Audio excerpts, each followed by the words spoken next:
Accept versus accept বলতে গিয়ে যেন শব্দগুলো জড়িয়ে জড়িয়ে যাচ্ছে। আসলে এগুলো হলো হোমোফোনস। হোমোফোনস মানে হচ্ছে যে সকল শব্দ একই প্রকারের উচ্চারণ হয়ে থাকে কিন্তু অর্থ এবং বানান সম্পূর্ণ আলাদা। চলো আজকে আমাদের এই ডিফারেন্সটা দেখে নেওয়া যাক। অ্যাকসেপ্ট মানে হচ্ছে কোনো জিনিস গ্রহণ করা, to receive willingly, two agree to, কোনো কিছুর সাথে তুমি সম্মতি প্রদান করছো বা গ্রহণ করছো, সেক্ষেত্রে আমরা অ্যাকসেপ্ট ইউজ করে থাকি। যেমন রিসিভিং আ গিফট, এক্সাম্পলস দেখো, সে অ্যাকসেপ্টেড দ্য জব অফার, সে চাকরির প্রস্তাবটি গ্রহণ করেছে।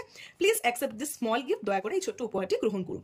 অপরদিকে এক্সেপ্ট মানে হচ্ছে কোনো কিছু বাদ দিয়ে, ব্যতীত বা ছাড়া এই অর্থে। যেমন নট ইনক্লুডিং, এখানে মিনিং লিখেছি আদার দ্যান, এক্সক্লুডিং কোনো কিছু বাদ দিয়ে বোঝাতে। যেমন এই ফলটা বাদ দিয়ে, এক্সক্লুডিং ওয়ান আইটেম বা এক্সক্লুডিং ওয়ান ফ্রুট, এরকম বলতে পারি।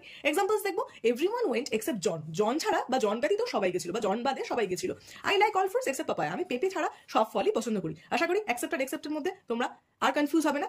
মনে রাখার একটা ছোট্ট মজার কৌশল আছে, সেটা আমরা দেখে নেবো। দেখো অ্যাকসেপ্ট মানে আমরা কি দেখলাম, যে কোনো কিছু এগ্রি করা বা সম্মত করার ক্ষেত্রে কিন্তু আমরা অ্যাকসেপ্ট ইউজ করে থাকি। আবার সম্মতি মানে আমরা কি বুঝি, সম্মতি মানে আমরা এগ্রিও বুঝি। এদিকে এগ্রিও এ দিয়ে শুরু হচ্ছে আর অ্যাকসেপ্টও এ দিয়ে শুরু হচ্ছে, এভাবে আমরা মনে রাখতে পারি। অপরদিকে দেখো আমরা দেখলাম যে এক্সেপ্ট মানে হচ্ছে এক্সক্লুড, বাদ দেওয়া। এই যেখানে পড়লাম এক্সক্লুডিং ওয়ান আইটেম, এখানে পড়লাম এক্সক্লুডিং।